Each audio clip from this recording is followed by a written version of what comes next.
All right. Welcome back, everyone, to ComplyPlus Presents. My guest today is Raymond Ruzvidzo.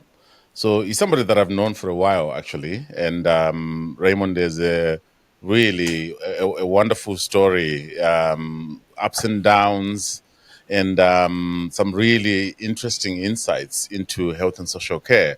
We've been planning to do this for a while, and I'm glad that today, finally, we've done it. Raymond, how are you doing?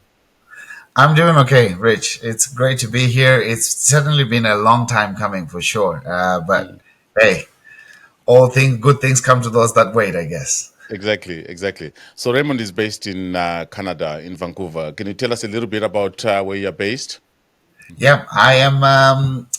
So the province is called British Columbia. Mm, And yes, our closest city probably, I'm predominant in this area called Surrey, mm, which is probably about an hour away from Vancouver, right? So, yeah, but beautiful place, Pacific Northwest, as good as it comes.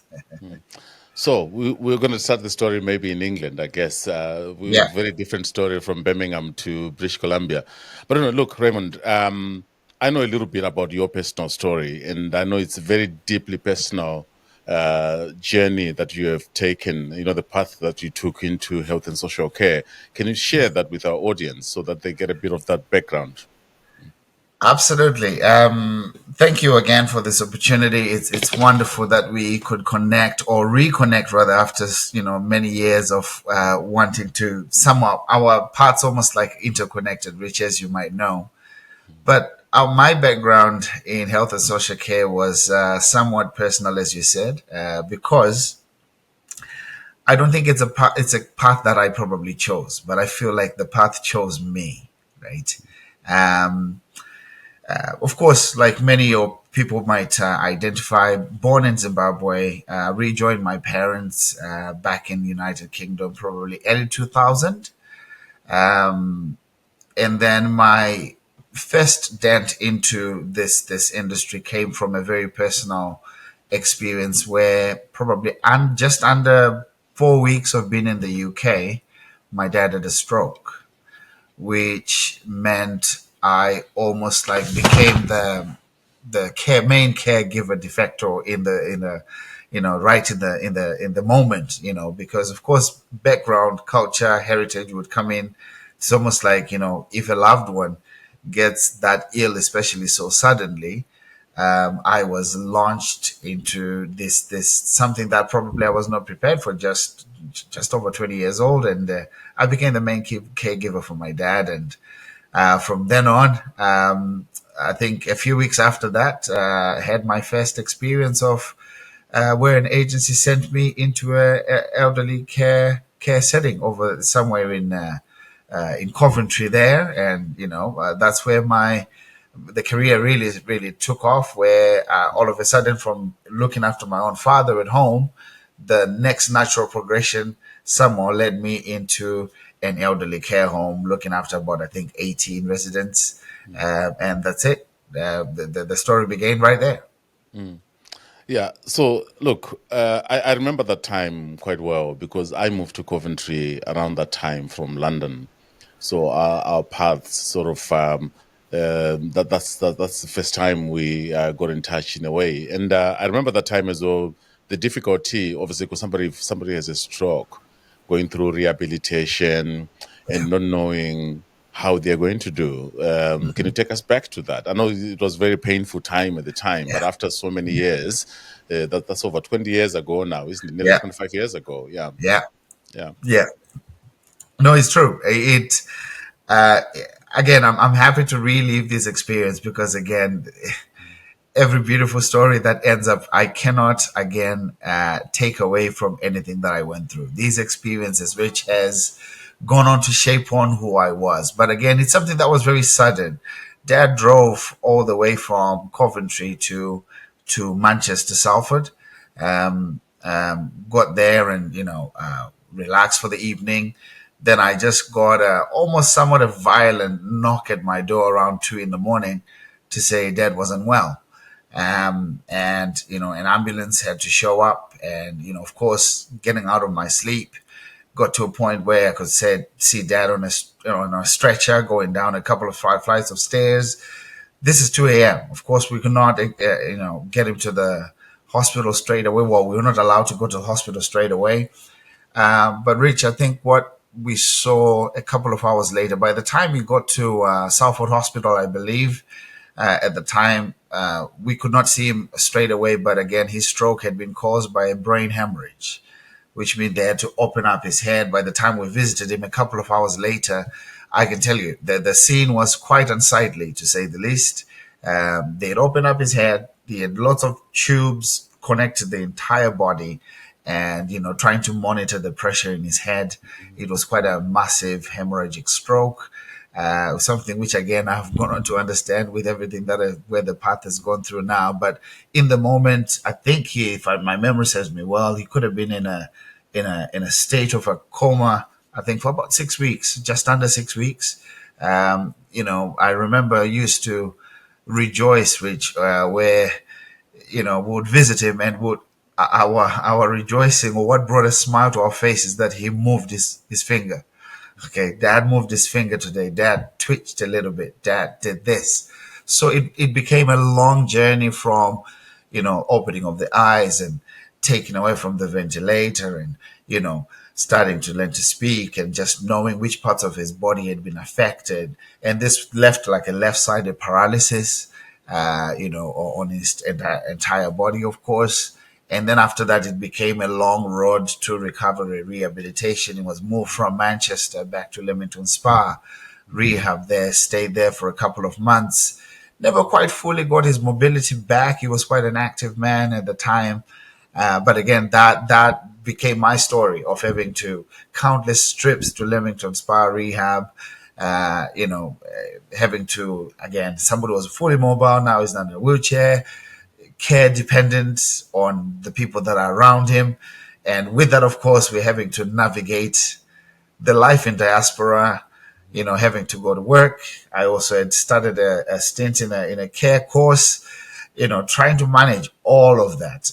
Again, glad to say, times does heal many, many wounds along the way. And hey, what doesn't beat you, I suppose, makes you stronger. I guess so. Yeah, I guess so.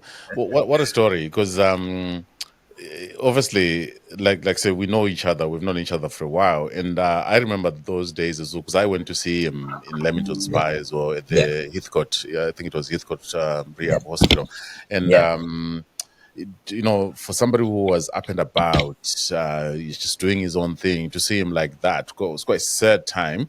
But obviously, he was quite determined to get better. I remember he was really he wanted to get better quickly. I remember he was really in a hurry for wanting Oh yeah. to Oh, get better. there was a backstory to that. There was a backstory to that. So I think this was January of that year when things kind of went down south.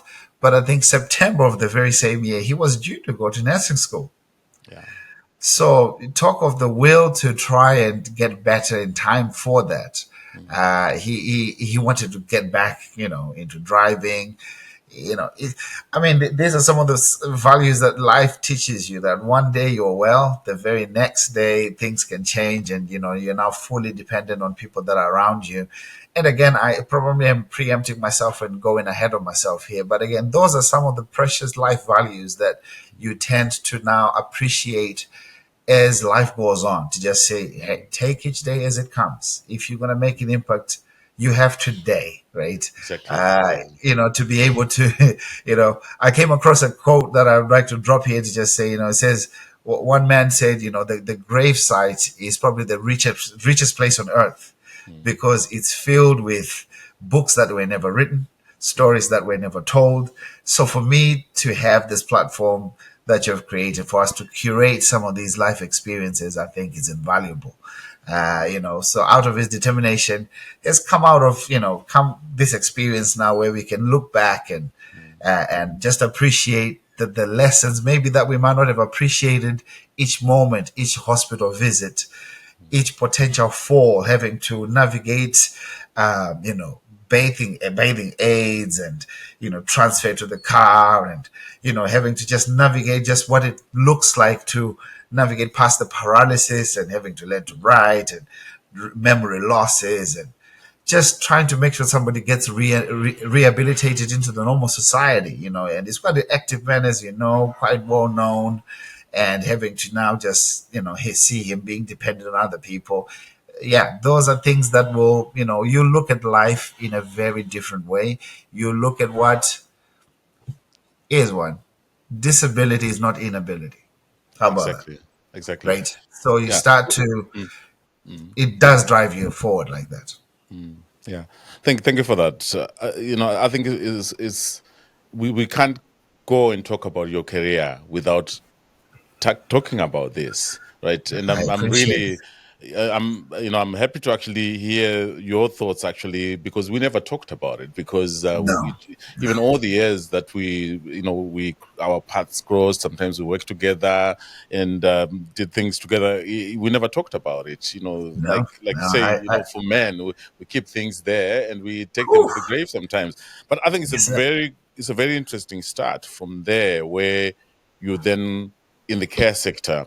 Fast Yeah, forward, yeah, maybe 2 years later, you're now in Birmingham. Can you tell yeah. me about that switch? Mm. Yeah. So I then, at some point, after being the main caregiver for now a number of years, life happens. I then decided to move from Coventry to Birmingham. Um, I mean, I got married as well in that moment. So probably, I don't know whether that was the main driving force, but I certainly needed to get closer to my then fiance. But again, with that meant I could not commute from Coventry to Birmingham. So career change, and having to now meet my life companion and partner over these many years led me to again join care agencies that were closer to Birmingham. That transition then led me into mainly working in. I started, I think, my first stint in Birmingham launched me into a college where it had a special needs department, and in there were mainly children and young, or rather young people, in a college who had challenging behavior and on the spectrum. Okay, so So you're connected talking with. about autism spectrum disorder there. That's right. Yeah, Mm, ASD. mm, So I was like a teaching assistant at a college, and from that college, I was specialized to do on one with, or working one to one with this individual who was living in a group home. Then, of course, the manager of that group home, that we were able to modify his behavior quite well in the college. Then they offered me my first crack at working in a group home that had two individuals that lived in there. And that's how I then moved from the college to now working in the group home in Birmingham as a frontline staff, just, working, I think it was 2 days on, 2 days off, or something like that. 24-hour shifts where you support care in the day, sleep over, then go home the following morning. Long as they were arduous as they were, but it certainly, again, it just looked more natural because, again, it's something that I'd done from a very personal perspective. mm. So group home, I should clarify, that's more of a North American term, isn't it? Here we would say Oh my! children's home, isn't it? It's amazing how you have switched on completely to use American terminology. Is that what's kind of has Buddy, done to you? buddy, look at this. I thought I could speak English until I came to Canada. It's a completely different, I some like that. we'll probably deep dive into some of those elements. So that's a children's home. Yes, sir. You're right. Yeah, so residential services for children Absolutely. Yeah. with complex needs and challenging Mhm. behaviors. So that's quite different from working in a care home for the elderly. That's quite Yeah. different from say working hospital shifts. Yeah. Can you? And also, it takes a certain kind of person, to work in that sort of area as well. Yeah. Can you Yeah. tell me sort of what is it that enticed you into that area? What did you find interesting to actually then commit to say, look, this is where I'm going to specialize? Because I Yeah. remember at the time actually we had some chats, and then I sort of realized actually that you were quite committed to that organization and the Yeah. services as well. Yeah. Yeah. Yeah. It was quite interesting. Yes. So I think for me it was, again, by chance that I ended up now in children's services, right? But I think what drove me thrusted me into making sure I really give my best effort at this was because I'd started on the opposite edge spectrum, and the work that it took to try and give somebody dignity in life at the when they're at the later age in life, having to know the investment that it would take to at least empower people when they were much younger, to make sure they have the skills, that whether they be verbal skills, just safety in general, is probably what just allowed me to just know that, okay, I've kind of known what life can be on the other end. Now I've got this opportunity that's on my lap, where it could be as simple as allowing somebody, put on somebody's care plan to say, this week all we're working on is putting on a pillowcase on a pillow, right? And having to track that goal for a number of weeks until that happens. That opportunity to be able to invest when somebody's still quite young, and to know that, and I had an opportunity where you probably start looking at children, young people, maybe from around 12, 13, and you look after them all the way, probably they're, pre-19, just about, and you see the progress and you can track that progress. And of course, that's where probably you and I really just connected, because again, we needed the tools to be able to measure not only that, but empower the teams around to make sure that those progress notes that we take, they're measurable, they're qualitative. And with that then comes where you have to empower the people around with the right tools to be able to make sure everything that the care service delivery is sort of like on par with where you want to go. So Exactly. it really trusted us into staff development. Exactly. And obviously, going back again to that period, you worked your way up to the point where you became a manager of one of the homes within that Yeah, company. yeah, And you were now not only responsible for those young people, but also the teams, hiring people, training people, supervising people, and then yeah, also compliance with a very yeah, strict regulatory framework. yeah, Can you elaborate a little bit more about how that came about, and how you coped with that? Because I yeah, think at the time, yeah. if I remember well, Uh-huh. regulation was a bit, not clear as to, are some of these services regulated or not? Yeah, Should they be regulated or not? Are these children in care really? Or, I remember some of the conversations in the yeah, media at the time. It wasn't clear at all as to what should be happening. Yeah. yeah. And I think you're right in that. At the time, certainly, I think the first group home I had started to oversee, um, recruitment itself was tough. Okay, but also I think Ofsted at the time had gone through again another regulatory change, where we were having to, the grading system had changed again, and so there was a lot of things that were not very, very clear. And the powers that be at the time, wanting to capitalize on probably a lapse in regulation, wanted to grow and expand very, very quickly. I mean, I was managing a two or three bedded children's home, and then I then was thrusted into managing a seven bedded home. Because this one had been successful and we managed to onboard staff. But again, from that to a seven bedded home, it Very took different. it was a different ball game altogether, because trying to navigate changes in behavior, transitions in staff, we're talking of looking after seven children will take in excess of at least 20 staff over three shifts a day, right? So it became also a challenge, not only personally or career wise, because now you're not only delivering care to the care recipients, but again, now you need to also empower the staff to make sure my eyes are not everywhere, right? You now need systems that will be able to develop people further, so that you can go home and sleep. Did I sleep? Maybe No not. chance. Yeah, that's very debatable, because Mm, again, the beauty of an on-call phone, Rich, the mm, beauty of an on-call phone. If things kick off, who do they think they call? mm. They call you. So it can be tiring, but again, it really then brought us in that ability to realize that staff need to be empowered to be able to do their job, right? Otherwise, why employ them in the first place? Yeah, yeah. You mentioned Ofsted there. I need to clarify. Obviously, Ofsted regulators of schools, education institutions, and early years providers, as well as children's services. And I guess when you look at children with or young people with complex needs, they have the educational side where they still need to develop and get supported with that. But also there's the care side because some of them, if I jump a few more months or years, you are now having children who have. I remember we supported your organization actually with epilepsy training, That's first right. aid training, Yep. things around mental capacity, Yep. consent. Because obviously, when they are now 15, 16, there were some changes in the laws now when they get to 16, and they Yep. could they leave? Do they stay up to 18? Have we found them a placement to go somewhere else? You talk me through that, how navigating the challenges of the sector, children with complex needs, the regulatory framework, the staffing issues. Then now we are sort of getting to a point where they are about to leave care. And Yeah. you have seen them through from 12, 13, now they're 16, 17, and you're about to say goodbye to them. How was that?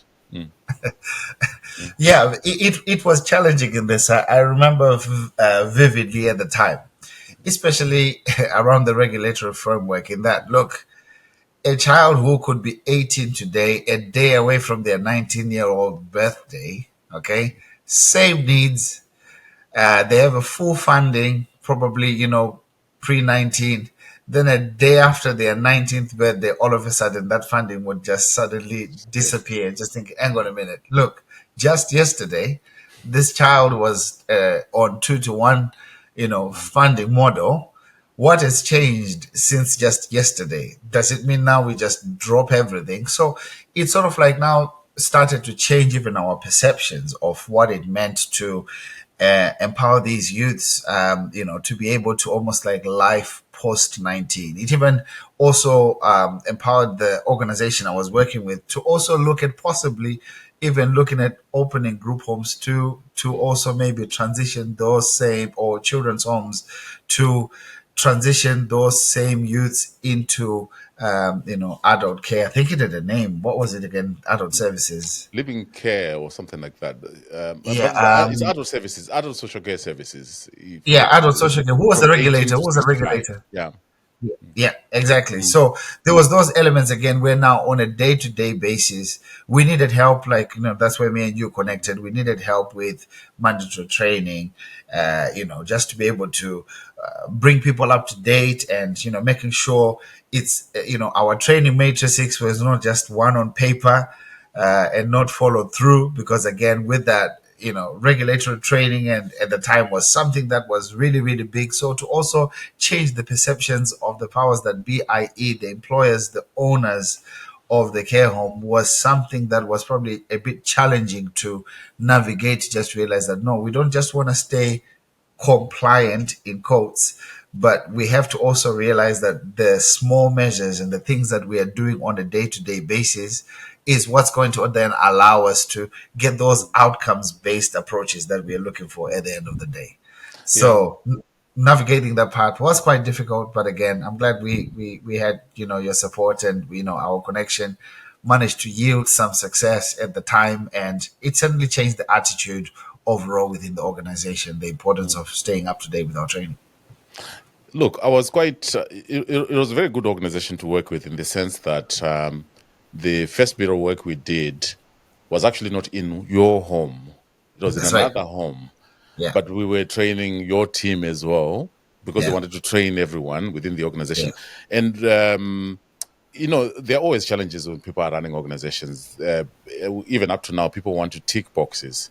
People want to do just a bare minimum that is required, and obviously, if regulation is not very clear. Well, we no one is asking for it, so why should we do it? But I remember Yeah. vividly, you were very instrumental because we actually ended up having to look at your model because your home had a very good rating compared with the Yeah. other homes in the group, Yeah. and we I remember thinking, I've never seen policies and procedures in social care so meticulously written and Yeah. customized and Yeah. personalized. And it made our life so easy because we looked at one home. It was easy then to say, look, this is the standard that is going to be set for this organization. This is what good Hmm. looks like for this organization. Hmm. And actually, Yeah. I think a lot of the other managers benefited from that exercise. And Consequently. for me, it was a shame that the owners did not want to go further.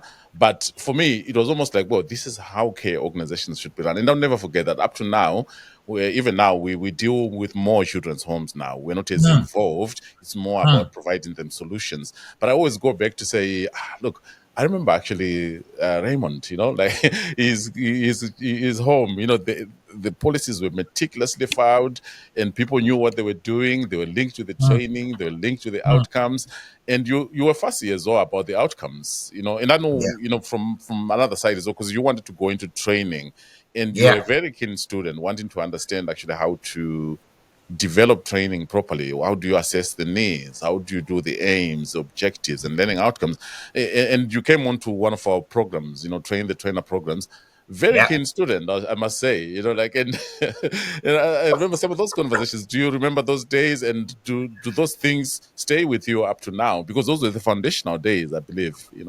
Mm, 100%, mm, 100%. Rich, who could forget, as it was coined in the day, all in one mandatory training. Right, mm, right, right. Who could forget those where again you show up and in one day you will have everything from fire safety awareness all the way to care planning and processes, right? mm, So I think it was interesting because out of just that one workshop that I had attended, it then, as you rightly alluded and mentioned there just previously, that I took that model back, and our home became the envy of the entire organization. Because again, what we then did was to not only throw children together, but we managed to build a graduated growth where we'll take children, make sure they are matched properly, make sure then we take our health and safety,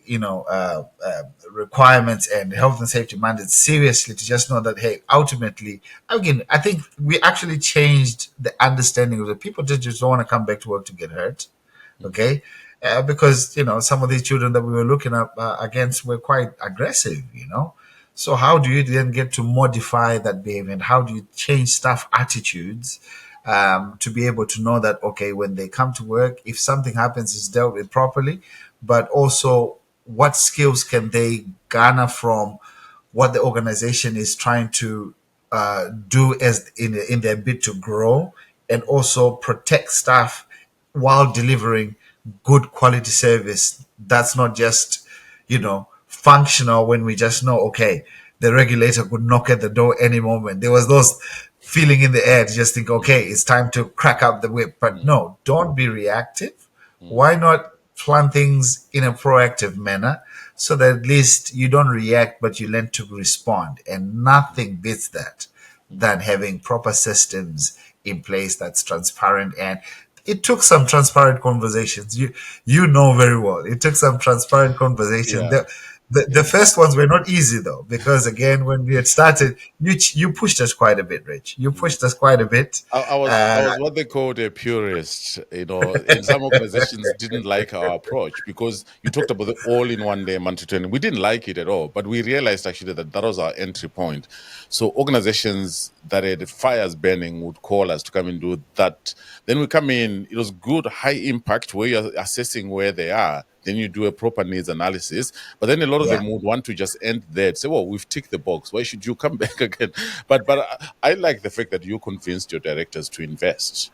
Because what you did, and I think what your directors at the time realized as well, was you were making them money yeah, by saving them future problems. Because your yeah, retention in the homes that you manage, each of the homes that you manage, your retention was very good. I remember you absolutely. hardly had any incidents of even the most aggressive, some of the most aggressive clients you had. You didn't restrain them because you No, came. So for me, those sort of things up to now, I remember almost all the clients that we worked with, and I yeah, remember, yeah, I remember your homes thinking, "Wow, this young man is going to go somewhere," because hardly any restraints.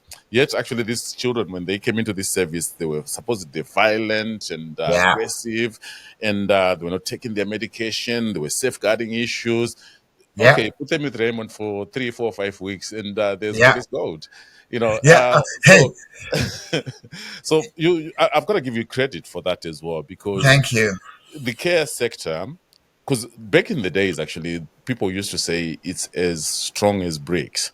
So it's a safe Mm, investment. You're going to put money in the care sector, and it's going to make you money, right? But mm, obviously, if you're not compliant, if you're not mm. meeting the regulatory requirements, if you're having several incidents, very quickly, actually, you're going to struggle to fill up those rooms. And it's like a Yeah. hotel. If it's a hotel is Yeah. not filling up rooms, you're not going to make money. But if it's the care sector, now you have people that have needs. These are human Yeah. beings that will Yeah. react as well to how you are treating them, that will react to the environment that you're creating for them. So it's not like Mm, going to mm, be thinking, oh, well, this is safe and secure and I feel loved and cared for here, mm, and people are mm. compassionate, or they're going to realize actually that people don't care. They're just ticking boxes, and it shows as well. And I think you're hitting a real raw nerve there. At the time, you just reminded me. There was also this tier system that was introduced in within the sector, where now organizations were now being forced to bid for clients based on their rating. If you were on a lower rating, that No just means, chance. yeah, you probably were having to bid for uh, children that nobody wanted, because again, so you talk of my Mm, hindsight is 2020, because now you, because of that point you just said, Rich, because now we are forced now to take some of the challenging children, mm, okay, and having to create such a model around them, so that at least you could even allow yourself to get in a place where you can match them to be able to fit into the dynamic of group living, right? Because if you're dealing with somebody who you're probably getting from Hertfordshire, because mm, within the Birmingham area, there's nothing, you can't even, there are other organizations. It's almost like clients are fish food, right? mm, So mm, I remember this one individual, who came all the way from Hertfordshire, had Prader-Willi syndrome, where they're just absolutely gorging everything, where to lock everything on, put everything on lockdown. But mm, how is that enhancing their capacity for living well, right? So how are you now going to put this tier system within how staffing will look at such an individual and empower them to say, hey, are we going to lock food forever throughout their entire lives? What systems can we put in place? Because again, if this kid don't eat, it's going to be a problem, right? mm, And so there was a lot that would come into it. But yes, you are right. Our home became the pride of the organization.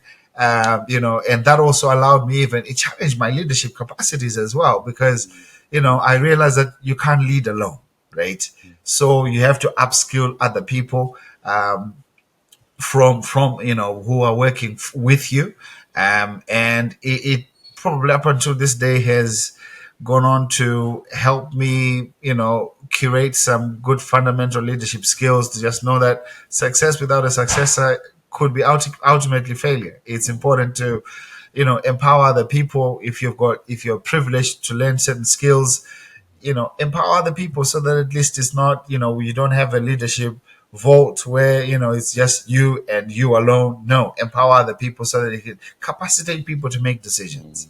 mm, mm. That has a ripple effect. And yeah, I've never had to look back, even up until today. Any job that I leave, I almost like speak myself out of a job, so that at least Let I don't other have to people look come back.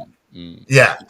Yeah, fantastic. Look, we've got to do the cross-continental transition now. That's right. Yeah, moving from beautiful Birmingham to British Columbia in Canada. Yeah. What triggered that? Why? Mm, Man, just a 3.5 week visit. All right, I I joined. I decided to just come for a vacation. We've got family out here. I think there must have been a graduation or something happening. But it could have been 2.5 to 3 weeks. I visit back in 2013. I come for 2.5 weeks. Man, North America is just different from Birmingham. All right, it was just different. The experience. We drive on the opposite side of the road, on the opposite side of the car. Everything in North America is bigger. Within that 3.5 week, I had done, me being the curious Ray that I was. I had done enough research within that three and a half week, met people, connected with a lot of people over here. So I came back to Birmingham, with that sheer determination that, hey, something should be able to happen if I manage to come back. So 2017, 2016, I threw my resume around Indeed, and guess what, Rich? True to the form, somebody picked me up, and 2017 literally started. 2016 started shutting our lives down. 2017, who knows it, man. I was sponsored by a company here in British Columbia. My family, my story now is I came to this country not knowing anybody. I had a wife, three kids, and eight suitcases. That's all I had. Mm. But yeah, absolutely loved the North American culture. And so that's what brought me out here.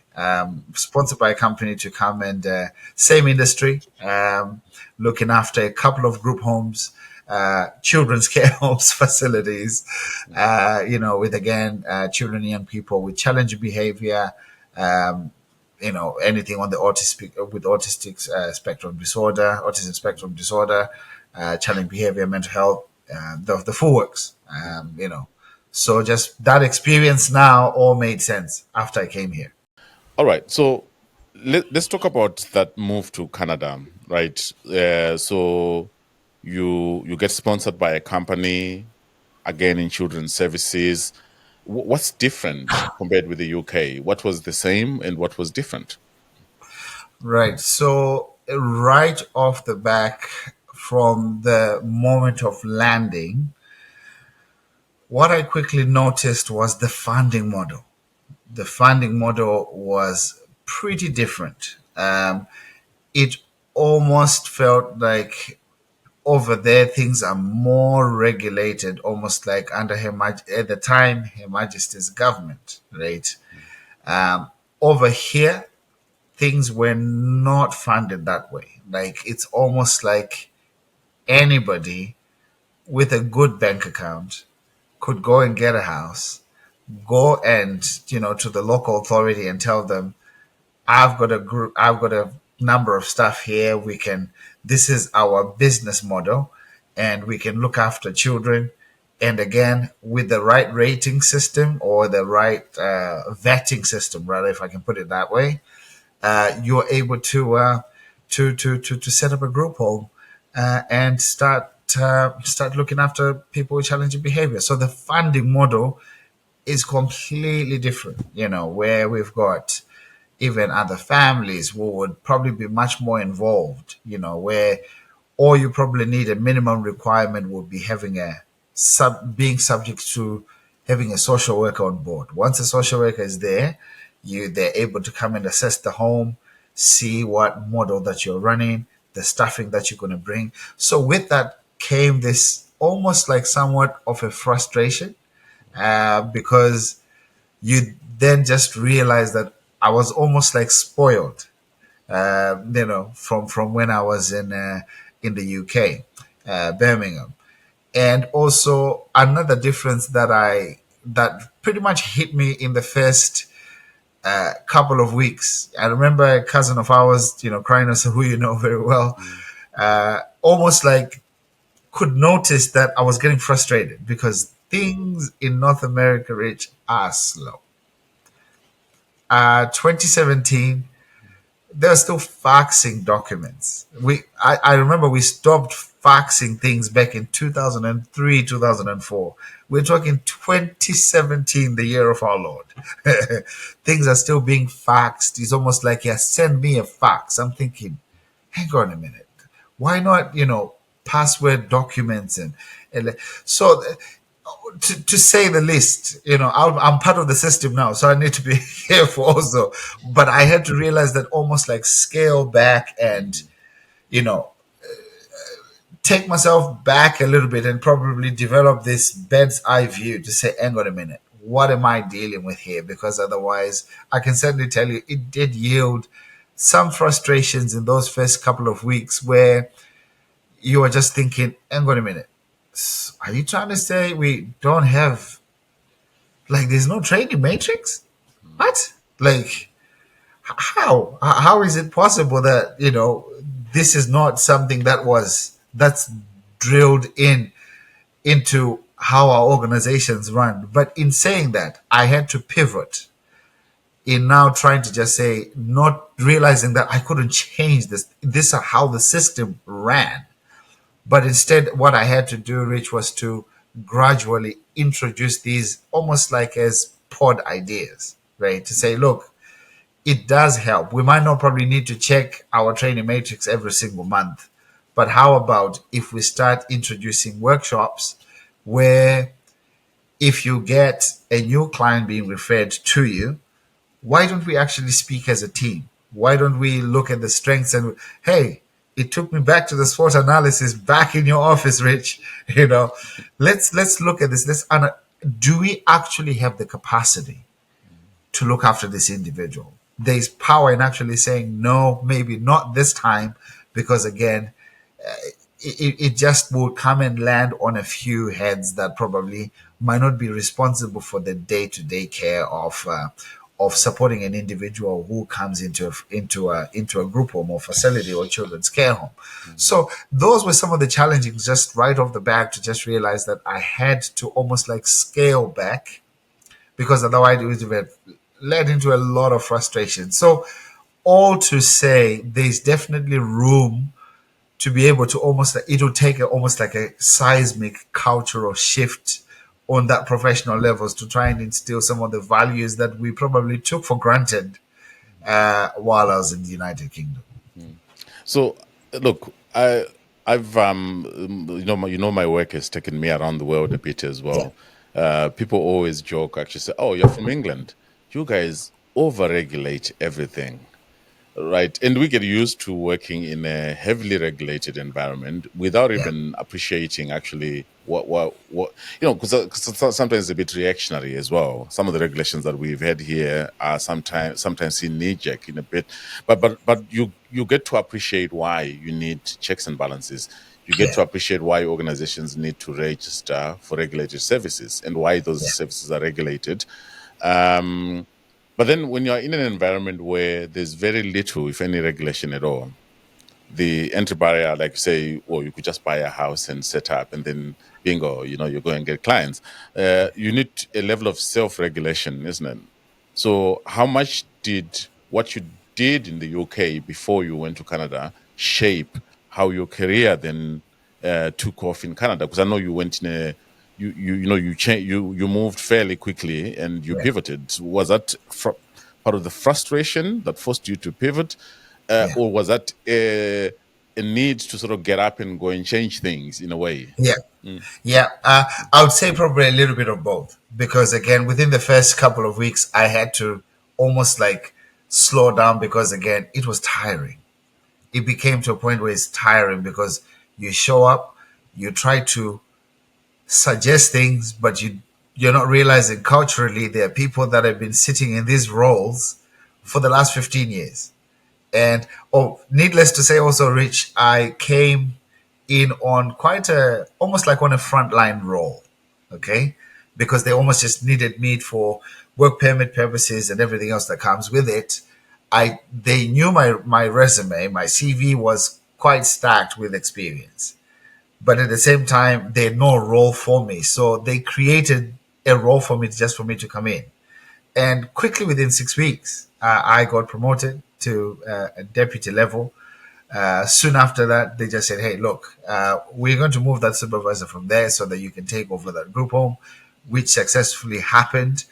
But it was then at that particular point that you realize the powers that be above you were people that have been saying, "Don't disturb the epocha. We've always done it this way." That's right. Whew! That was frustrating, to just thinking, I'm going a minute, I think, how about if we do it this way? How about, so it was that shifting of mindsets, just to now bring a table, bring a chart, bring an Excel spreadsheet to just say, hey, look, if we throw these names in here at the end of the month, after every couple of months, if we feed the right information, it can actually give us a flashpoint to say, so and so is due to be trained, or such a document needs to be updated, such and such a thing needs to be updated. So it was more so about having to try and change mindset without trying to say, hey, I want your job. No, no, no. It's not about positions. It's about the impact that we need to be making on the ground, because service delivery is probably what's funding whatever we're doing up top, right? So that was probably the some of the frustrating issues that I had to personally and professionally navigate, to say, how do I get my points across without, rubbing people the wrong way? Because again, I became this new guy from the other side of the pond, who wants to change Rome in a day. And I cannot ever emphasize, Rich, how frustrating that was. But what was even more painful was to have to change everything that you have learned. If you're a system, go, we're just thinking, okay, how did we even allow this somebody's training to come within a day of expiring? But this one, oh no, it expires. We can book them in the next one, whatever the next one comes in, then we can send them there. And just thinking, oh. But then, like I said, Rome was not built in a day.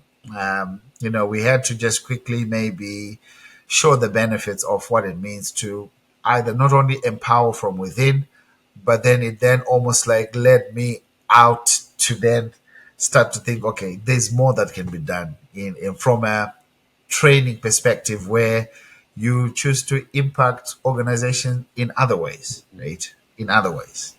Yeah, education and training, it's quite powerful, isn't it? If it's used correctly, but like you say, there's something about culture as well, right?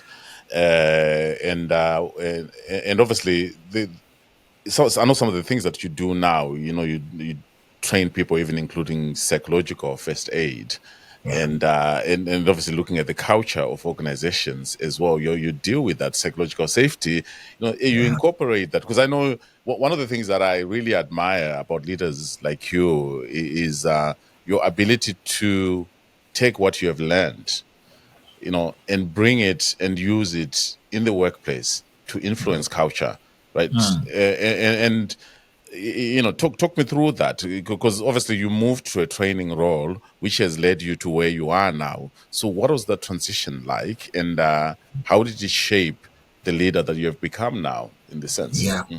Okay. So if I can just go back a little bit. So a new role came in the organization, which was more for money, almost like an oversight manager over an area.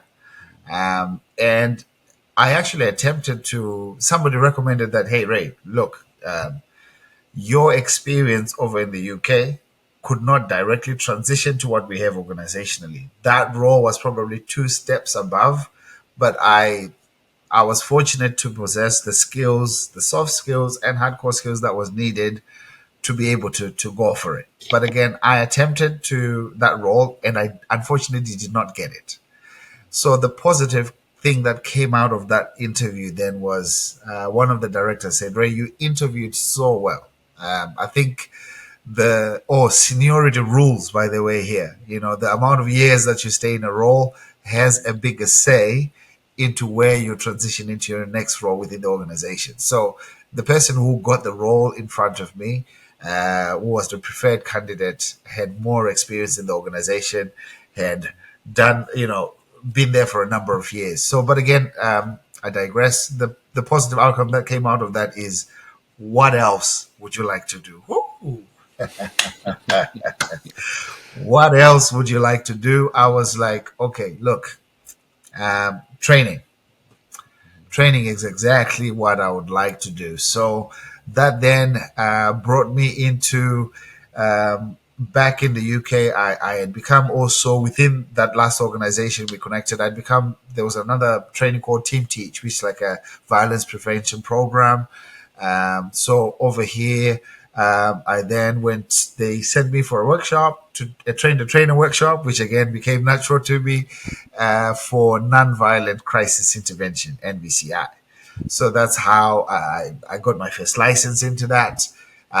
Very successful program. This thrusted me in right in the core of behavior modification, having to review care plans, having to, post crisis intervention, staff interviews, now having to now use that to now change the culture to say, hang on a minute, there was this incident last week, there was that incident last week, there was that incident last week, three in a row. What are we doing? Then you then start to influence culture that way. You go back and just said, hey, if we ask for more funding there, this behavior could actually lessen.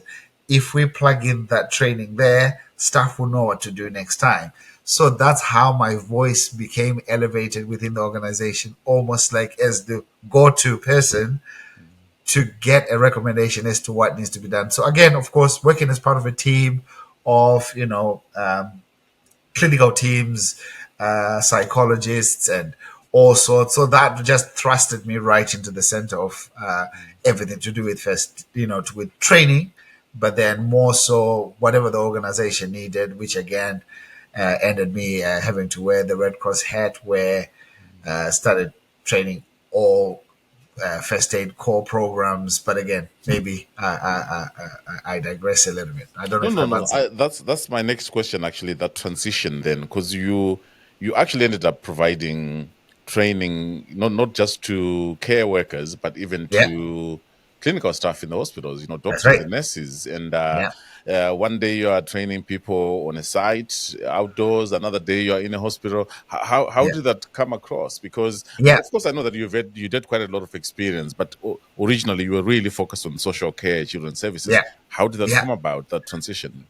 Mm, Very good point. Very good point. And so after started training NVCI, another need arose in the organization to bring first aid training in house.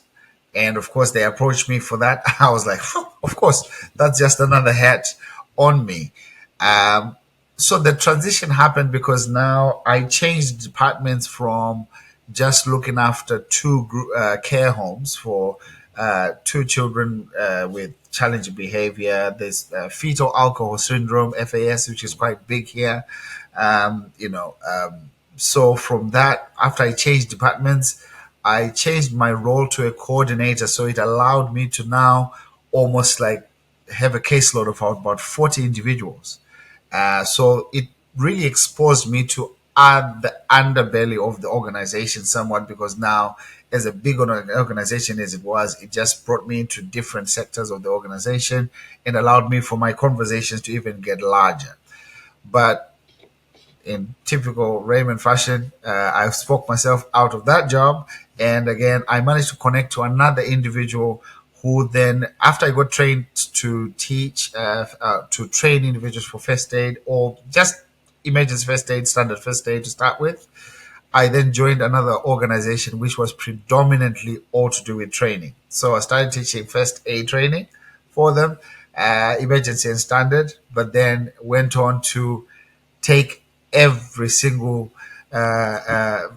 qualification that was needed to be able to now teach, basic life support, which is a professional responder course, youth leader course, which is training, young children, almost like young people, to become responsible individuals, 10, 11 years old, and also staying safe courses for more teenagers.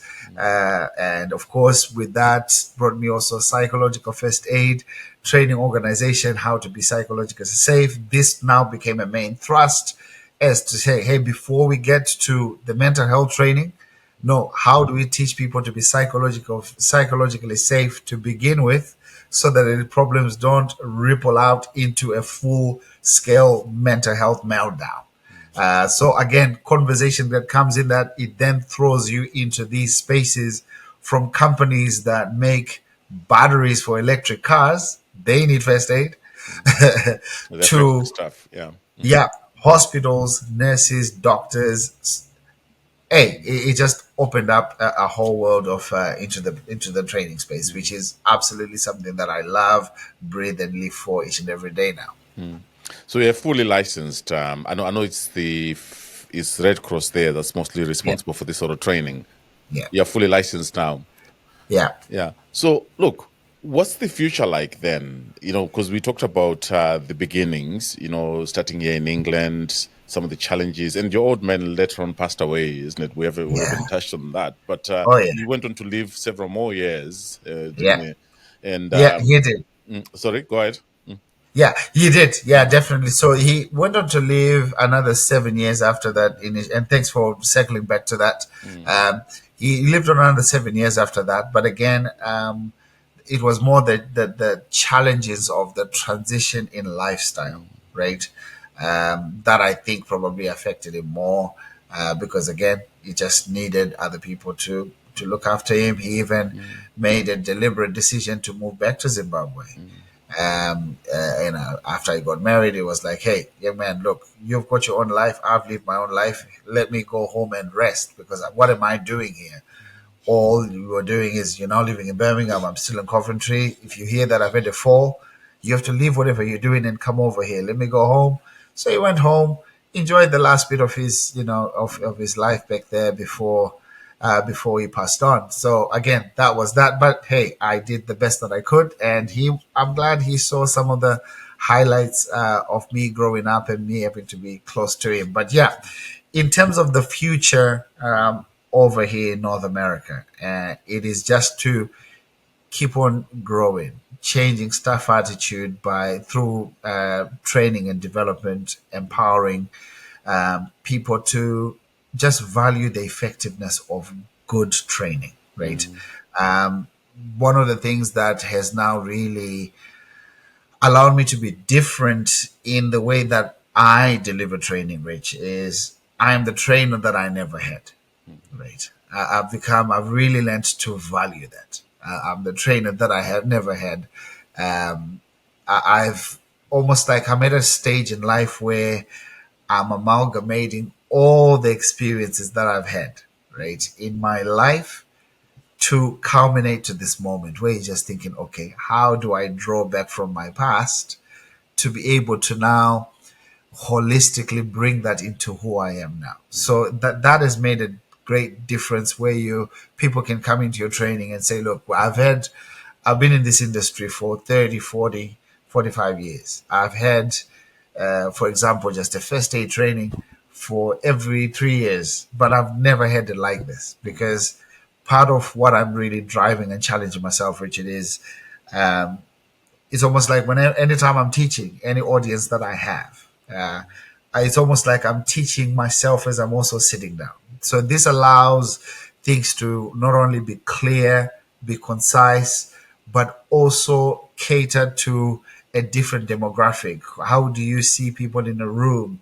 How do you make sure people live? One key word I remember from you, my friend, learning outcomes. What are the key objectives that you capture the people? So whether I'm training construction workers, okay, what do they want to get out of it? I am not going to bore them with my 20 years of health and social care industry, whether I'm in a room full of physicians, okay, who, by the way, Rich, they still need basic life support as good as anybody else. yeah. Yes, they are the cutting edge front line of prescribing meds and doing all sorts, but what does it mean to actually do the chest compressions properly? How does an AED function? So it's how do you demystify some of these principles so that people actually just know the impact of what it might mean to save lives. So I want to culminate that by saying I think for me, what's driving me now forward is this realization that I now occupy a space where I have the opportunity to impact lives way beyond my sphere of influence. I have an opportunity now, Rich, to be in a space where I am meeting new people every single day. If you're not in my 2 day workshop, okay, sorry for you. Okay. If you're not in my 2 day workshop, that just means we're only going to meet once. But the ripple effect of people who walk in, again, I want to drop this in. All those years of working with people, children and young people with challenging behavior, autism, that spectrum of having to have to modify behaviors that all behavior is a form of communication. Now you watch people walk into your workshop in the morning. Some of them are chatty, some of them are unsure. How do you as a facilitator curate a space where all of a sudden everybody feels empowered to be able to contribute to the outcome of the course. So for me, every single day, I'm now being driven by this passion, drive, resolve, purpose to just think, okay, look, somebody comes into your workshop. Who knows, Richard? Maybe the last training that they had was rubbish, frankly, right? Technology You is have to moving start on. afresh, isn't it? It's almost Yeah, like exactly. So we did this many years how ago. do I take the last 3 years of bed practice and influence them in 8 hours? That really, Richard, has become an absolute driving force of recognizing somebody from a distance and just thinking, how can I invite them into this space where they become not only, I don't want to be the expert in the room, but how do I influence their behavior in such a way that they realize that these things can save lives? These things, they can go on and be a further extension of cultural change in organizations, right? Whether it's somebody who's a bricklayer, everybody needs first aid, right? I am actually hoping I can be able to influence, school boards so that at least every high schooler, as part of their graduation, they need to live with a first aid certificate. I came across somebody, there's a Europe, somewhere in Europe, where they've actually attached first aid to a driving license. You don't get a driving license, it's a prerequisite for you to get a driving license. You need a first aid certificate first. I'm like, I mean, hey, it's got to be done. So the future looks more into just driving forward as to how can we keep on now make training and development everybody's business. As organization, whoever needs to change. So that's where the future is heading, my friend. No, look, thank you very much, Raymond. I know, obviously, this is the first episode we've done with you, and I'm really happy that we finally found the time to connect, because obviously you are about 8 hours behind, and we're trying to get the calendar right. I'm really Yeah, pleased that we've had a start. Hopefully our listeners will find this an interesting episode to know about your life, but obviously the journey that you have taken from where you left off. I know even some of the things we talked about here are very superficial, and I really hope that we can connect and do more episodes in the future, so yeah, that we can learn more. Because even for me as an academic and an entrepreneur as well, you learn a lot from North America. But also, I know that they can take a lot from here as well. And the yeah, experiences that I'm seeing of people that are moving across borders, there's more diffusion now of some of these exciting innovations. And I would like to talk more in the future about some of these yeah. things. So thank you very much, Raymond. I really appreciate your time today.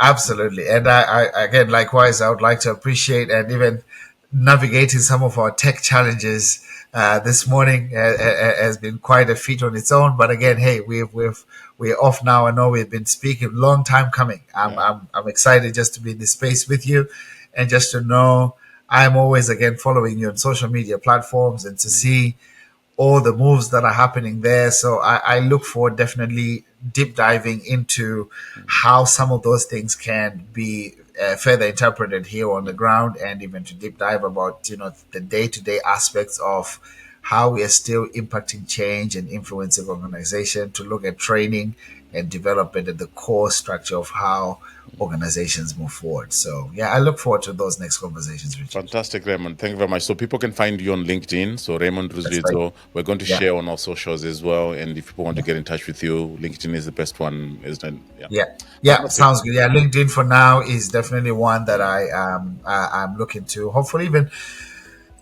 build into the personal branding on just what it's going to look like, because it's certainly an area where it's certainly making a lot of noise right now. I look forward to making a difference and providing more insight into how organizations are changing towards training and development. But yeah, LinkedIn is definitely my best option for now. Fantastic, Raymond. Thank you very much, everyone, for listening. We'll see you next week. All right, cheers. Thank you.